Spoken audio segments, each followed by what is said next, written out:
Hemos sido tolerantes hasta excesos criticados, pero todo tiene un límite. No podemos permitir ya que se siga quebrantando irremisiblemente el orden jurídico como a los ojos de todo mundo ha venido sucediendo. Íntegramente la responsabilidad personal, ética, social, jurídica, política e histórica por las decisiones del gobierno en relación con los sucesos del año pasado.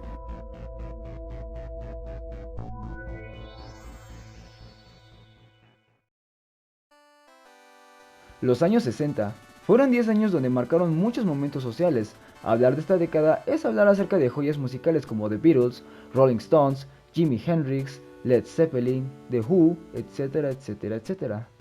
También podemos hablar de acontecimientos históricos como la llegada del Apolo 11 a la Luna, el asesinato de John F. Kennedy, el apogeo de la lucha por los derechos civiles en los Estados Unidos por el activista Martin Luther King y su asesinato en 1968, la guerra de Vietnam y un largo etcétera, etcétera, etcétera. Cabe recalcar que todo lo que mencionamos serán futuros temas que retomaremos en próximos videos. Punto para el desenlace. Pero, ¿qué es de México en 1960? Bueno, si hablamos del periodo de 1960 a 1964, puedo decir que fueron los mejores años para México, si hablamos del gobierno de Adolfo López Mateos, y claro, también otros presidentes desde el sexenio de Lázaro Cárdenas, debido a la enorme transformación de política, sociedad y economía. Pero, ¿qué pasó en 1964? Fue un cambio drástico de ver cómo uno de los presidentes más recordados le da la bata presidencial a un tirano y asesino que marcó a México de por vida. Y estamos hablando de Gustavo Díaz Ordaz, del sexenio de 1964 a 1970. Hablar de este sujeto es hablar de muchos acontecimientos ocurridos en tan pocos años, pero hablaremos solo de uno de los más específicos. Yo soy Wong y sean bienvenidos a este video donde hablaremos de los sucesos ocurridos en Tlatelolco.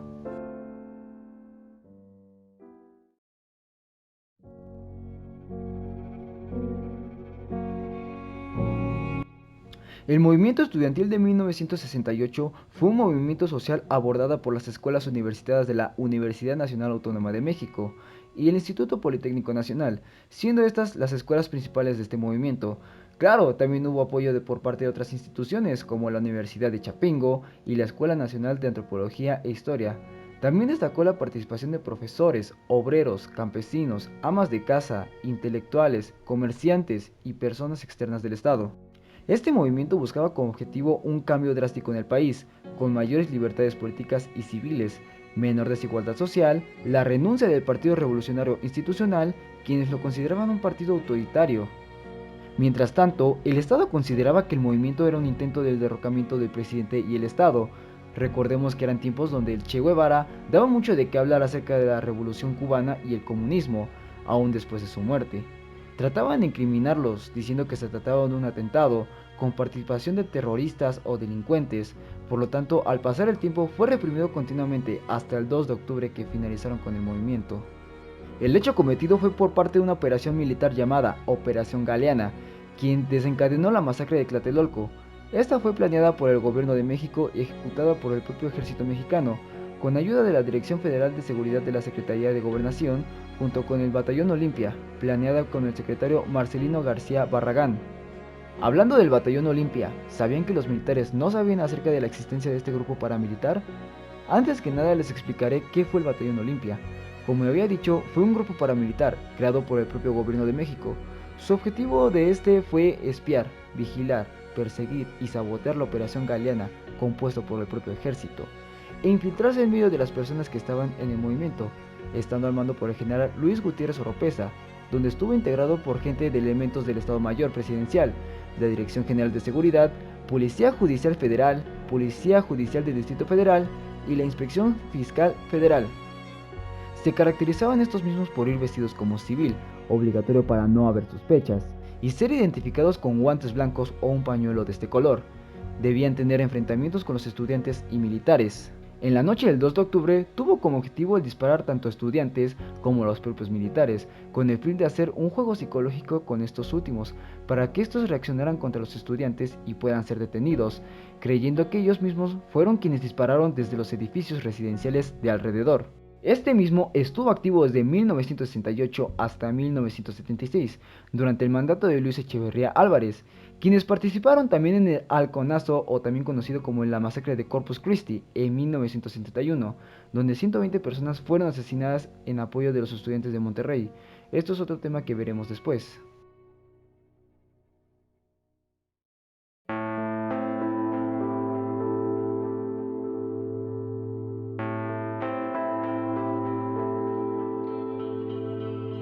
El 22 y 23 de julio de ese año hubo un enfrentamiento entre estudiantes de la vocacional 2 y 5 del IPN y la preparatoria Ochotera, esta incorporada por la UNAM.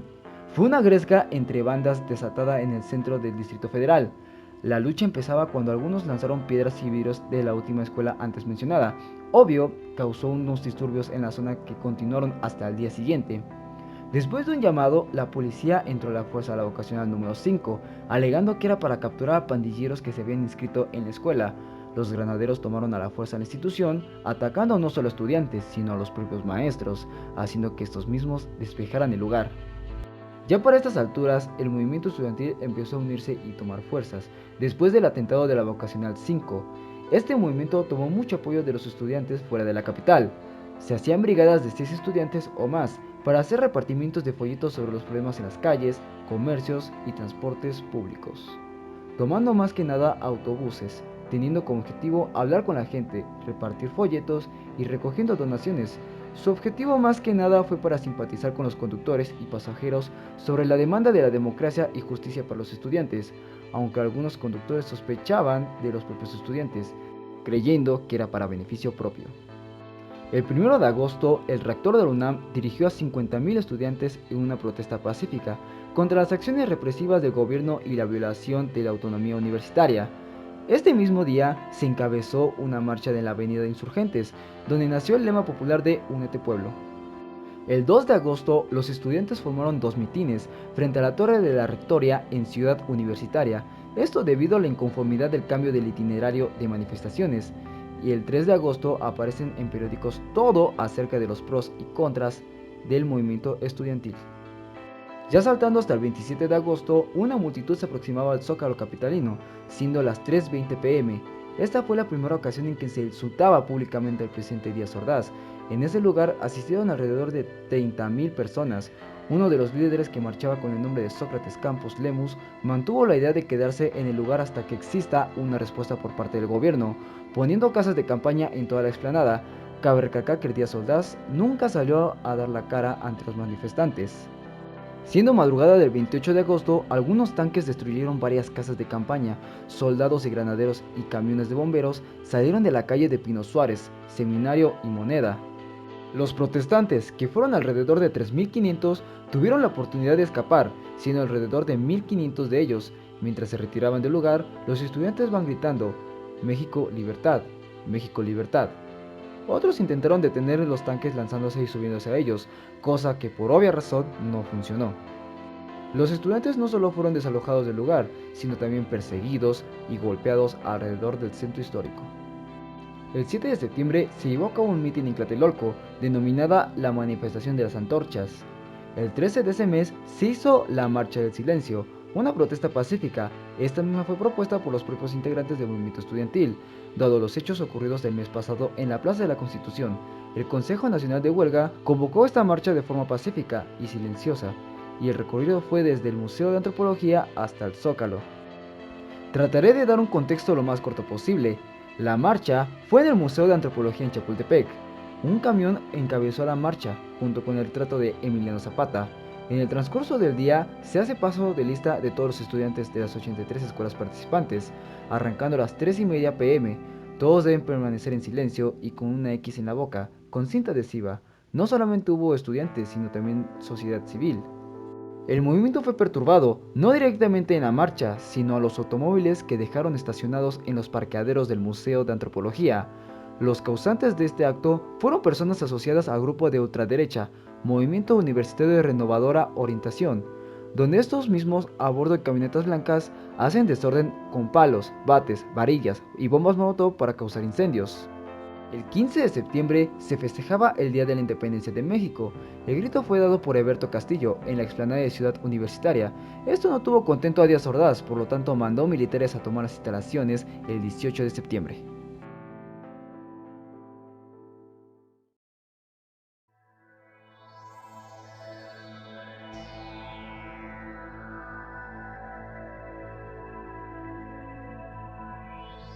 El día 2 de octubre se reunieron alrededor de 10.000 estudiantes de las universidades, preparatorias y algunas secundarias, reuniéndose en la Plaza de las Tres Culturas para protestar acerca de las acciones del gobierno dando discursos pacíficos.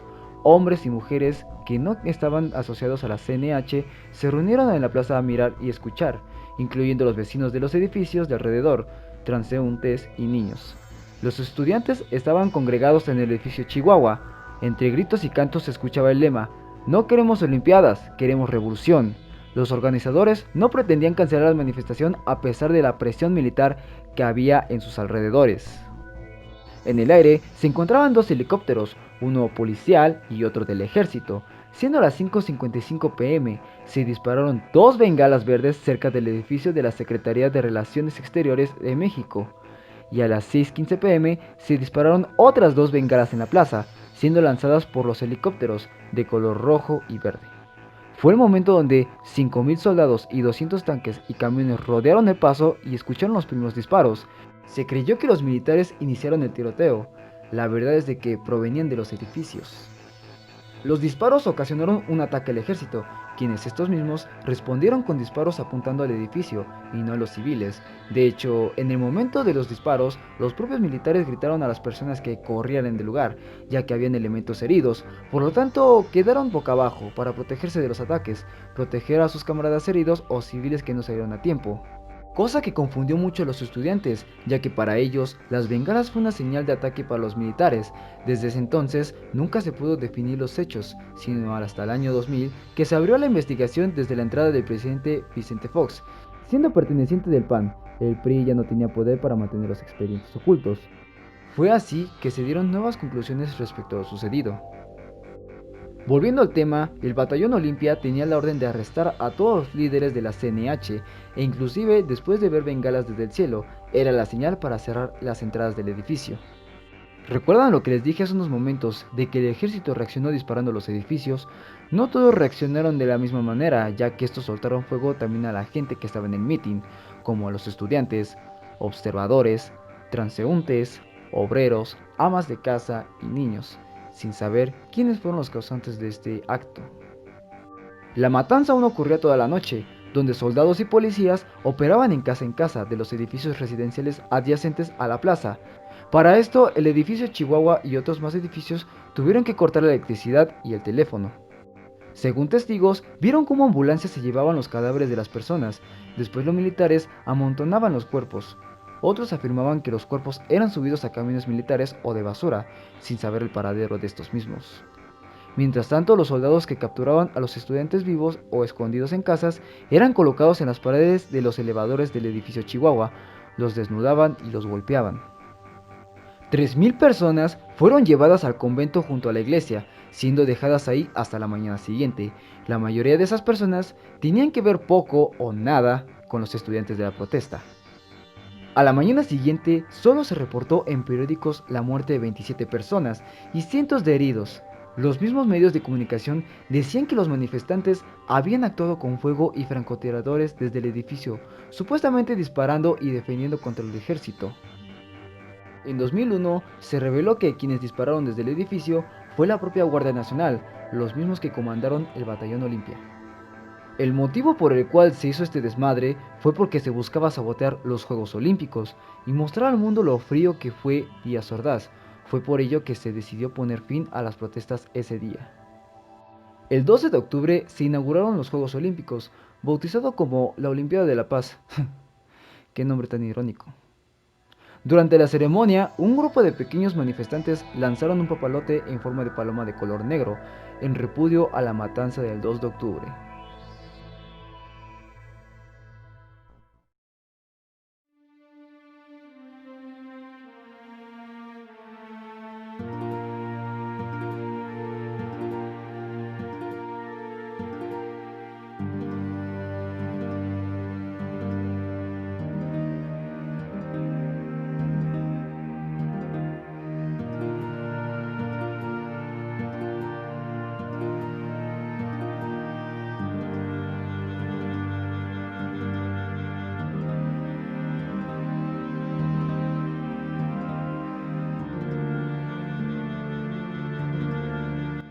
A continuación, les dejaré un fragmento de un video publicado en 1998, conmemorando 30 años del suceso, donde se le hace una entrevista sobre su mandato en México y los sucesos en el 68.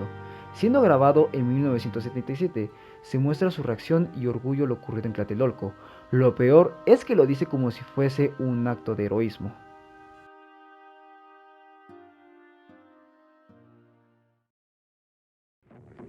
Deja mucho que desear, debido a que si usted asumió una responsabilidad histórica en un momento dado por un hecho que ensombreció la historia del país, con esta designación se está tocando una llaga que no ha podido cicatrizar totalmente. Disiento totalmente del criterio muy personal de usted, de que hay un hecho que ensombreció la historia de México. Hay un hecho que ensombreció la historia de unos cuantos hogares mexicanos. Yo le puedo decir a usted que estoy muy contento de haber podido servir a mi país en tantos cargos como lo he hecho.